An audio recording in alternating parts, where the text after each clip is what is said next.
उमरकोट ज़िले जी हेडक्वार्टर वारी अस्पताल में सहूलियतुनि जी खोट गुज़िरियल केतिरनि ई सालनि खां बरक़रार आहे, जंहिं सबबि उमरकोट ज़िले जी त 15 लख आबादी परेशान आहे, पर गॾोगॾु अधोअधु थरपारकर ज़िले ऐं सांगड़ ज़िले जी अवाम पिणु ॾुखियाईनि खे मुंहुं ॾेई रही आहे। जॾहिं त अस्पताल खे सवा अरब रुपया सालियानी बजट मिलण बावजूदि अवाम पेनाडोल गोरी लाइ सख़्तु परेशान आहे।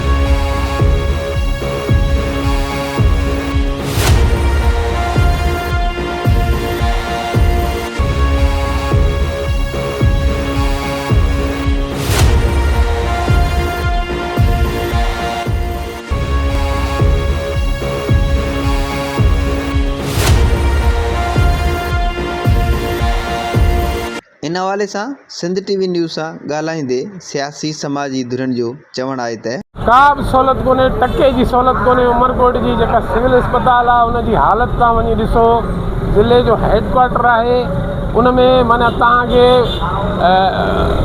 थैली जेका आहे न उहा बि कोन थी मिले, ख़ाली थैली ब्लड जी थैली उहा बि कोन थी मिले। ऐं माण्हू ताज़ो ई कल्ह हिकिड़ो जेको आहे सो वलार में हिकिड़ो वाक़ियो थियो आहे, कुतो जेको कुते जो खाधल हिकिड़ो ॿारु जेको आहे सो राति कल्ह मरी वियो आहे। त इहे जेके वैक्सीन आहिनि नांग जूं या कुते जूं, इन्हनि वैक्सीन जेके आहिनि इन्हनि जी बि जेको आहे सो खोट हुजे थी, दवा का बि कोन्हे, टेस्ट जेके मशीनूं कयूं आहिनि उहे बि ख़राबु थियूं पियूं आहिनि, ऐं जेका बजट अचे थी उहा केॾांहुं थी वञे, उहो उनजो जवाबु ॾियण जे लाइ केरु मौजूदु कोन्हे। करप्शन सभिनी इदारनि खे जेको आहे गर्क करे वई आहे। पर गुज़िरियल 20 सालनि खां बि न आउं सम्झां थो त गुज़िरियल 28-27 सालनि खां जेका हेल्थ जी कंडीशन आहे, हेल्थ जी बजट आहे, उनजी ऑडिट कई वञे ऐं उमरकोट जूं जेके बि हेल्थ जा जेके इदारा आहिनि उन्हनि खे घटि में घटि इहा इंसानी जानियुनि जो जेको आहे सो सुवालु आहे। तंहिंजे करे हेल्थ जेका आहे अहम शइ आहे ऐं उनजी जेका बजट आहे उहा प्रॉपर इस्तेमालु कई वञे ऐं माण्हुनि खे सिहत जूं समूरियूं सहूलियतूं मुहैया कयूं वञनि। वक़्तु जेका सूरत हाल आहे उमरकोट जे हेल्थ सेंटरनि जी तबाह हाल आहे। उमरकोट जो जेको DHQ आहे, DHQ डिस्ट्रिक्ट हेडक्वार्टर आहे, उहो डिस्प्रिन गोरी जे लाइ बि माण्हुनि खे मोहताज करे थो। उते के बि सहूलियतूं कोन्हनि ऐं माना ईअं सम्झो त डे टाइम ते त डॉक्टरनि जी शदीद खोट आहे, पर आउं सम्झां थो त इवनिंग में बि छा कंडीशन हूंदी, नाइट में छा कंडीशन। उमरकोट जो DHQ हिकिड़े माण्हू जे आशीर्वाद ते हले थो, जेको लखनि न करोड़नि जी करप्शन करे छुजा ममण वेठो आहे ऐं 20 सालनि खां उन ई सीट ते वेठो आहे ऐं कुझु बि करण लाइ तयारु कोन्हे। छो जो हीअ DHQ खां वेंदे हेठिनि हेल्थ सेंटरनि ताईं का बि अहिड़ी शइ कोन्हे जेका करप्शन जे वर चढ़ियल न हुजे। ऐं उमरकोट जो DHO जेको डिस्ट्रिक्ट हेडक्वार्टर हॉस्पिटल आहे, ख़ुसूसन या रेफर सेंटर थियल आहे, हिते को बि मरीज़ अचे थो उनखे रेफर करे मथे मोकिलींदा। माना असां जूं अस्पतालूं, उमरकोट जूं अस्पतालुनि जी कंडीशन इहा आहे, उहे रेफर सेंटर थियल आहिनि। उमरकोट जी जेका सिविल हॉस्पिटल आहे उहो डिस्ट्रिक्ट जी हेडक्वार्टर आहे, इनमें तक़रीबन सवा अरब रुपयो मूं ॿुधो आहे त इन जो बजट आहे सालियानो।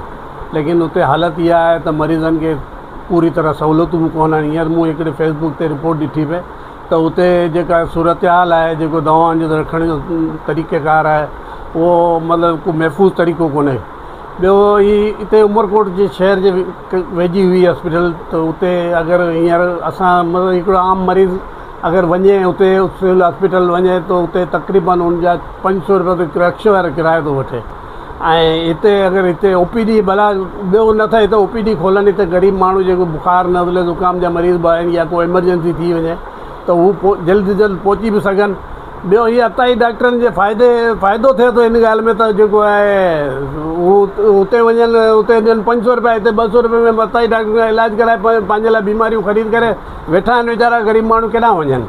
त इहे मसइला आहिनि उमरकोट में सेहत जे लाइ। इहो आहे ज़्यादती माण्हू खां वधि में वधि एतिरो त घटि में घटि कनि त हिते OPD खोलनि, जेको पुराणी हॉस्पिटल एतिरी वॾी प्रॉपर्टी पई आहे गवर्नमेंट जी। रोज़मर्रा एक्सीडेंट थींदा आहिनि, हिते फर्स्ट ॾियणु आहे सिर्फ़ु हिकु पाणी जी बोतल आहे, उन सफ़ाई करे हिनखे रेफर करो, हैदराबाद करो, सिविल करो, होॾां करो। हिते का बि सहूलियत कोन आहे। ग़रीब माण्हू खे पेनाडोल गोरी थिया, फिलेजल ड्रिप कोन थी मिले। ऐं हिते जा जेके क्लार्क आहिनि, हिते जा जेके ऑफिसर आहिनि ऐं हिते जे जेके डॉक्टर साहब आहिनि जिन जूं ड्यूटियूं रखियूं आहिनि, लिस्ट में तव्हां ॾिसो त 50, 100, 150, 200 अमलदार आहिनि। पर उते तव्हां सरज़मीन ते तव्हांखे 2 या 3 डॉक्टर मिड़ी नज़र तव्हांखे ईंदा। भई का बि सहूलियत कोन आहे, ग़रीब दर बदर आहे। वॾी हॉस्पिटल ते हेॾो अरबनि रुपया ख़र्च कयो वियो आहे, उहा बजट किथे इस्तेमालु थिए थी, कीअं थिए थी। जे ग़रीबनि लाइ हिते कहिड़ी सहूलियत आहे? अमीर माण्हू हैदराबाद कराची इलाजु कराए सघनि था, पर ग़रीब जो को इलाजु कोन थो थिए। हिते दर बदर आहे, हिते ग़रीबनि जो काफ़ी का बि हिते टेस्टूं कोन थी थिए, का न CT स्कैन थिए थी, न MR थिए थी, न का लेबॉरेटरी आहे। लेबॉरेटरी जेके टेस्टूं कनि था त उहो उबदियूं कनि था, ऐं माण्हू जो रत B पॉज़िटिव आहे त A पॉज़िटिव लिखियो हेॾनि। हिते का थोरो फॉर्मेलिटी कई वञे थी। सिविल हॉस्पिटल जेका ज़िले जो हेडक्वार्टर है उन हॉस्पिटल जी जेका बजट है 1.25 अरब जे लॻभॻि है, लेकिन उनजे जेकर उनजे वहाँ मेडिसन ते नज़र विझंदो त मेडिसन न हुअण जे बराबरि आहिनि। अगरि उनजे तव्हां एक्सरे मशीन ते नज़र विझंदो त उहा सदा ई तव्हांखे ख़राबु मिलंदी। त जेको कमु अर्बन जी जेका बजट जे हूंदे जो कमु थियणु खपे उहो कमु लखनि जी सूरत में कोन थो थिए। बाक़ी रही ॻाल्हि त हाणे कुझु जेके क्लार्क आहिनि जेके हुननि जूं पंहिंजो बजट खे पंहिंजी मिल्कियत सम्झी जेको हलाइनि पिया, इन सां आम माण्हू खे का बि फैसिलिटी कोन थी मिले। बाक़ी जेके कखपति हुआ उहे ज़रूरु अरबपति लखपति ज़रूरु थिया आहिनि इन बजट मां। बाक़ी आम माण्हू खे उहे साॻियूं ई आहे। अॻियां जेका हॉस्पिटल हूंदी हुई उहा शहर जे विच में हूंदी हुई, लेकिन हींअर जेको आम मरीज़ ग़रीब मिस्किन जेको आहे 8 किलोमीटर जेको आहे 200 खां 300 400 रखियो भाड़ो वठे थो, उहो वञी हुते पहुचनि था। उन जे बावजूदि उनजो इलाजु बहितर नथो थिए। त मुंहिंजे ख़्याल में जेको हॉस्पिटल ॿार खणी विया आहिनि उन सां आम आवाम खे को बि फ़ाइदो न मिलियो आहे। ॿारनि जो जेको वार्ड आहे उन ॾिसंदो त हिकिड़े बेड ते 4 ॿार सठा पिया आहिनि। तव्हां वञी ॾिसंदो त चाहे 4 ॿार हिकिड़े बेड ते आहिनि। त हर ॿारनि जो जेको डिज़ीज़ जेके हूंदा आहिनि उहे जेके आहिनि आम डिज़ीज़ न हूंदा आहिनि, उहे जेके आहिनि हिकु ॿार जा ॿिए ॿार मुंतक़िल थी सघनि था। त इहो इलाजु सिर्फ़ु असांजी ज़िला उमरकोट जी हॉस्पिटल में थींदड़ आहे, बाक़ी दुनिया जी कंहिं बि अस्पताल में इहो इलाजु न आहे। त डिज़ीज़ खे रोकण जे लाइ हर ॿार खे अलॻि अलॻि रखियो वञे थो, लेकिन हिते ॿारनि सां इहो ई असरु आहे त हिकिड़ी बीमारी में ॿार थिए थो त ॿी बीमारी में मुब्तला थिए थो। त इहो आहे असांजे हाल। असांजा जेके आहिनि सिर्फ़ु नामे निहाद जेके असां चूंडियल नुमाइंदा आहिनि उहे सिर्फ़ु वाह करण में आहिनि, उहे सिर्फ़ु इमारतूं ॾेखारण में आहिनि।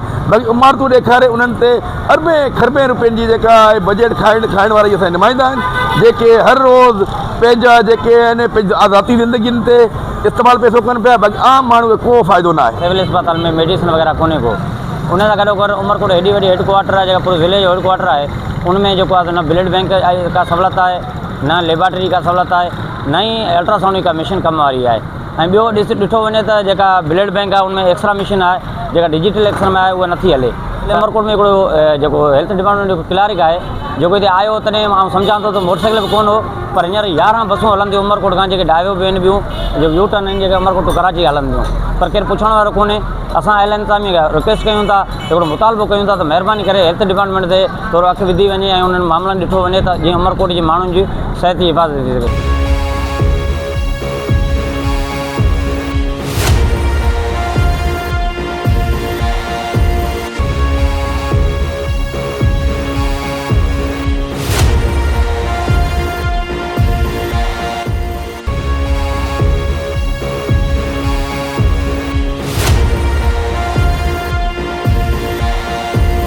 शहरनि समाजी धुरनि जो वधीक चवणु हो त उमरकोट ज़िले जी हेडक्वार्टर वारी अस्पताल हिकु त उमरकोट शहर खां 5 किलोमीटर परे हुजण करे उमरकोट जे शहरनि खे टके जो फ़ाइदो न आहे। उन्हनि हुकूमत खां मुतालबो कयो त सिहत खातो ऐं लाॻापियल इख़्तियारियूं नोटिस वठी आवाम खे बहितर सिहत जूं सहूलियतूं फ़राहम कयूं वञनि। Madan Gopal, Sindh TV news, Umarkot.